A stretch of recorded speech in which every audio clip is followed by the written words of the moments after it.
Assalamualaikum warahmatullahi wabarakatuh. Islam tidak pernah mengharamkan yang dinamakan dengan cinta. Bahkan Islam memberikan ruang untuk cinta, dan Allah Subhanahu wa Ta'ala mensifati dirinya dengan Ar-Rahman Ar-Rahim, yang Maha Pengasih lagi Maha Penyayang. Islam tidak pernah menafikan cinta, karena Allah Subhanahu wa Ta'ala berfirman kepada kita semua dalam Al-Quran. Allah sampaikan, Zuyyina linnasi hubbus syahawati minan nisa wal banin wal qanatiril muqantarati minaz zahabi wal fiddah.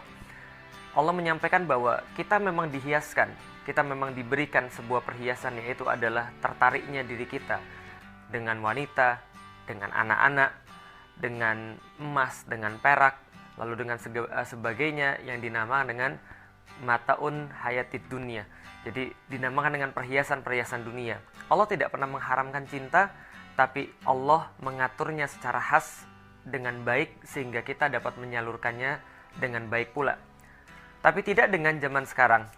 Dunia seolah-olah mengarahkan cinta ini sama dengan nafsu, dan ini yang dilakukan pada saat orang merayakan Valentine Days. Ketika Muslim merayakan Valentine Days, mereka tidak ada ubahnya dengan orang-orang yang lain yang tidak beragama Islam. Dan mereka lupa bahwa ini bukanlah bagian daripada perayaan mereka, bahkan ini adalah bagian daripada perayaan yang menyesatkan. Valentine Days pada dahulunya berasal dari sebuah perayaan Romawi yang disebut dengan perayaan Lupercalia. Perayaan Lupercalia ini dirayakan biasanya tanggal 13 sampai dengan tanggal 18 Februari, di mana tanggal 13 dan 14 dikhususkan bagi Dewi Kesuburan Juno Februata. Nah, ketika mereka merayakan perayaan Lupercalia ini, mereka juga merayakan selain Dewi Kesuburan juga Dewa Kesuburan, yaitu adalah Pan. Sebuah dewa yang dilukiskan bahwa kakinya adalah kambing, lalu kepalanya kambing berbadan manusia. Maka inilah Dewi Kesuburan dan Dewa Kesuburan menurut orang-orang Romawi. Dan bagaimana cara mereka merayakan kesuburan ini? Mereka merayakan dalam tanda kutip kesuburan itu adalah dengan cara mengumpulkan seluruh laki-laki dan perempuan, kemudian perempuan-perempuan menuliskan nama-namanya, lalu dimasukkan ke dalam gentong-gentong yang tersedia, kemudian diundi, laki-laki akan mengambil namanya, kemudian membacanya, lalu mendapatkan nama siapa, maka akan menemani yang nama yang akan didapatkan itu selama 1 malam. Nah, 1 malam apa yang mereka lakukan? Tentu bukan bermain catur, atau tentu bukan bermain apapun, tapi tentu saja sesuatu yang berbahaya. Karena itulah, sampai dengan sekarang kita melihat efek itu masih terasa.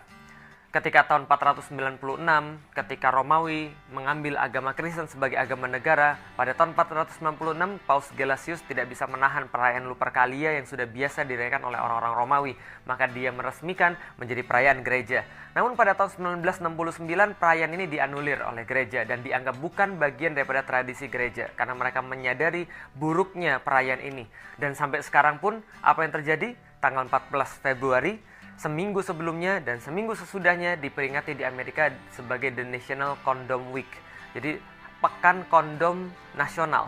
Karena banyak sekali orang-orang yang akhirnya melakukan hubungan seksual pada minggu-minggu itu sehingga mengakibatkan pertambahan penduduk yang luar biasa. Dikhawatirkan begitu sehingga disarankan memakai kondom. Bagaimana dengan di Inggris? Diperingati dengan The National Impotence Day tanggal 14. Mengapa? Sama. Valentine Days identik dengan hubungan free sex. Nah, ini yang harus kita tahu sebagai seorang muslim. Mungkin ada sebagian muslim yang berkata, oh tidak, kita tidak mengikuti hal-hal yang seperti itu. Namun sama saja, pada tahun 2005, salah satu surat kabar yang ada di Indonesia melakukan survei kecil-kecilan. Di antara 413 responden, mereka mendapatkan sekitar 24% orang-orang yang disurvei ketika melakukan Valentine Days, mereka lebih suka melakukan jalan-jalan, lalu kemudian makan, lalu kemudian berciuman, lalu berhubungan seks. Karena itulah pada tahun 2006, ketika diteliti, 54% warga Kota Bandung itu sudah pernah melakukan hubungan seks. Jakarta 51%. Dan 2008 ketika diteliti lagi oleh KPAI, Komisi Pelindungan Anak Indonesia, ternyata yang mereka dapatkan fakta yang lebih mengejutkan, yaitu adalah 62,7% remaja SMP sudah pernah melakukan hubungan seks. Benarlah kata Rasulullah SAW, man tasyabbaha biqaumin fahuwa minhum.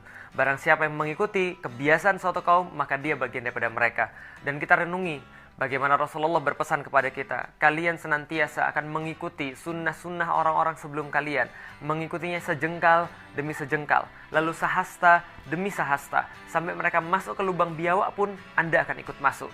Lalu orang-orang bertanya, sahabat bertanya, ya Rasulullah, apakah itu adalah Yahudi dan Nasrani? Rasul menjawab, kalau bukan mereka, siapa lagi? Maka Valentine Days bukan bagian daripada perayaan kita, bahkan adalah perayaan yang sangat menyesatkan. Maka kaum muslimin tidak boleh tertipu, ikut-ikutan meramaikan, apalagi merayakannya. Wallahu a'lam bishawab. Assalamualaikum warahmatullahi wabarakatuh.